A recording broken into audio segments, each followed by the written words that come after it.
कांग्रेस की भारत जोड़ो यात्रा के 108वें दिन यहाँ पर लाल किले पर इसका ब्रेक हुआ है। राहुल गांधी अभी भाषण खत्म करके गए हैं। बेरोजगारी का मुद्दा, रोजगार का मुद्दा, युवाओं की समस्या, तमाम मुद्दों पर राहुल गांधी बोले थे। लेकिन जैसे ही मैं निकला मुझे 2 युवा मिले जो रोते हुए नजर आए। उनका कहना था कि इस यात्रा में आए थे, एक युवा तो बनारस से आया था। आप कहाँ से आए थे? यूपी मेरठ।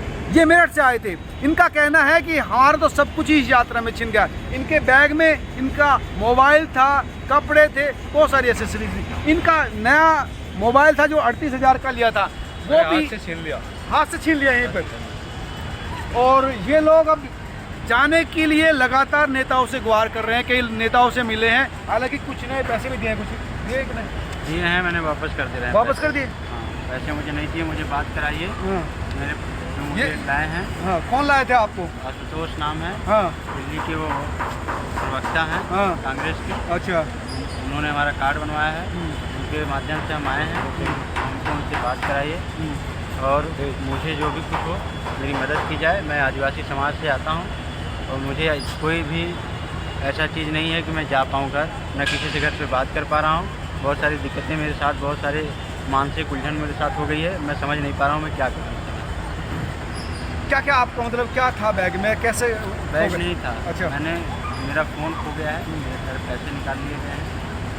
पैसे कैसे निकाले? जेब से निकाला फोन? अच्छा, फ़ोन भी मतलब इनकी जेब काटी गई है जिसमें फ़ोन भी था, पैसे भी थे और दूसरे आपके डॉक्यूमेंट्स भी थे। तो आशुतोष क्यों लाए? आप कांग्रेस के कार्यकर्ता हैं या कैसे वो लाए थे आपको? कैसे? वो हमारे मित्र हैं। हाँ। मैं DU से रिसर्च करता हूँ, हिंदी विभाग से। बनारस हिंदू विश्वविद्यालय से आप? नहीं, DU से। अच्छा, दिल्ली यूनिवर्सिटी से रिसर्च करता हूँ।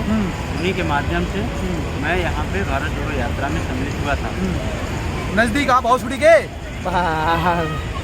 उन्हीं के माध्यम से आशुतोष जो कांग्रेस के प्रवक्ता हैं, उन्हीं के माध्यम से मैं फिर से इनके पास आया था। कैसे आप आए? DU में पढ़ते हैं आप? जी, DU में मैं रिसर्च स्कॉलर हूँ, हिंदी विभाग में। अच्छा, तो आशुतोष के माध्यम से यहाँ पर आए थे। लेकिन यहाँ पर मोबाइल भी चला गया, डॉक्यूमेंट भी चला गया। मेरा मोबाइल चला गया, मेरे पैसे चले गए, मेरा कार्ड चला गया मेट्रो का, मैंने अभी बनवाया था। सब कुछ मेरे पास यहाँ से चले गए हैं। मेरे पास अब कुछ नहीं बचा है। न कहीं मैं जा सकता हूँ, न किसी से बात कर सकता हूँ। मुझे समझ में नहीं आ रहा है कि मैं क्या करूँ। तो नेताओं से, कई लोगों से आप? नेताओं से मैंने मदद मांगी है, नेताओं ने कुछ नहीं बोला। वो लोग मुझे कह रहे थे कुछ पैसे ले लो, तुम चले जाओ। मैं कहा मुझे मिलवाइए, मैं इस समाज से हूँ कि मैं दोबारा मोबाइल खरीद नहीं सकता हूँ इतनी जल्दी। अब मुझे घर पे बात करने के लिए कुछ भी ऐसा हेल्प कीजिए जिससे मैं एक फ़ोन लूँ और मैं घर पे बातचीत करूँ, सिम निकलवाऊँ, अपना जो कुछ करना है करूँ। लेकिन हो नहीं पाया। लेकिन कुछ ऐसा मदद। ये युवा है मेरठ से, क्या नाम है आपका? हर्षित नाम है मेरा भैया। हर्षित, क्या हुआ आपके साथ? सर मैं यहाँ पे आया था लाल किले पे, सुबह बदरपुर से मैंने ज्वाइन की थी भारत जोड़ो यात्रा। शुरुआत मॉर्निंग से ही? हाँ जी, मॉर्निंग से ही आया था मैं। तो बहुत दिन से फॉलो भी करता हूँ राहुल गांधी को। आइडियल है मेरे। अच्छा। जैसे ही मैं गेट पे पहुंचा, धक्का मुक्की बहुत थी। किसी ने मुझे धक्का दिया, एकदम मेरे हाथ से फ़ोन छीन लिया। हाथ से छीना? हाथ से छीन लिया। मैंने देखा भी चारों तरफ भीड़ इतनी थी, मैं पता नहीं लग पाया किसने छीना, क्या था, कैसे था। और फिर बात भी की 1-2 नेताओं से, हंस दिया, भैया ऐसे तो होता ही है, भीड़ में तो ये होता ही है, ऐसे ही होगा, कोई बात नहीं, नया ले लो। अच्छा। हाँ जी। अब भैया बेरोजगारी की बात करके गए हैं, पढ़ने वाले हम स्टूडेंट है। कहाँ पढ़ते हो? मैं यहीं साकेत में पढ़ता हूँ। हाँ जी।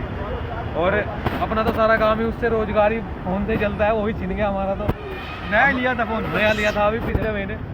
कुल मिला के हमको 38,000 में पड़े राहुल गांधी। 38,000 का लिया था ना? हाँ जी, हाँ जी। उनकी पहली झलक हमें 38,000 में पड़ी।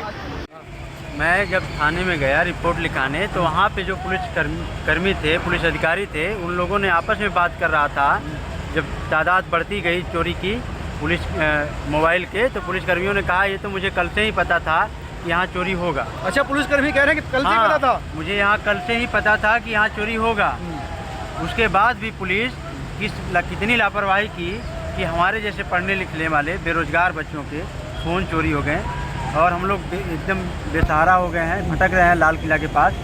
कहीं आने जाने का कुछ सुविधा नहीं है, साधन नहीं है, समझ में नहीं आ रहा है क्या कैसे अब जाएँ अपने निवास स्थान पर। तो सबसे बड़ी दिक्कत दोस्तों ये है कि ये युवा जो DU से रिसर्चर है, ये युवा जो यहाँ पर पढ़ता है, शामली से आया था, भारत जोड़ो यात्रा में बदरपुर से शामिल था, वो अब इस दर्द के साथ जा रहा है कि उनको 38,000 का, इनको 20,000 का फ़ोन था और दूसरे तमाम डॉक्यूमेंट थे वो खो गए हैं। ये सारे अब रिसर्च पुलिस के वाले काम हंस रहे हैं कि इनको लेने क्या आए थे यहाँ पर, या फिर इनके साथ ऐसा हो नहीं था। हमें पता है नहीं मिलेगा, क्योंकि हम तो खड़े ही चोर बाजार में हैं। इनकी तो मार्केट ही चोरों वाली है, यहीं पे चोर बाजार पड़ता है। ये बड़ी संकट है और इस पर इस सवाल का जवाब दिल्ली पुलिस को, अधिकारियों को, सरकारों को समझना लाल किले के चाहिए सामने से कि भैया लाल किला जैसा स्थान जहाँ पर निकले गए। G20 समिट के दौरान विदेश से तमाम डेलीगेट्स आने हैं, विदेश अध्यक्ष आने हैं, प्रधानमंत्री आने हैं, वो लोग अगर यहाँ पर आएंगे और इस तरह के मामले यहाँ पर हैं तो कैसे किस तरह से देश की साख बचेगी, इस और सरकार का और दिल्ली पुलिस को पुलिस वाले क्यों आए हो यहाँ पे, क्या आप लेने क्या आए हो? सोचते हैं जरूर मुझे बताएं। नमस्कार।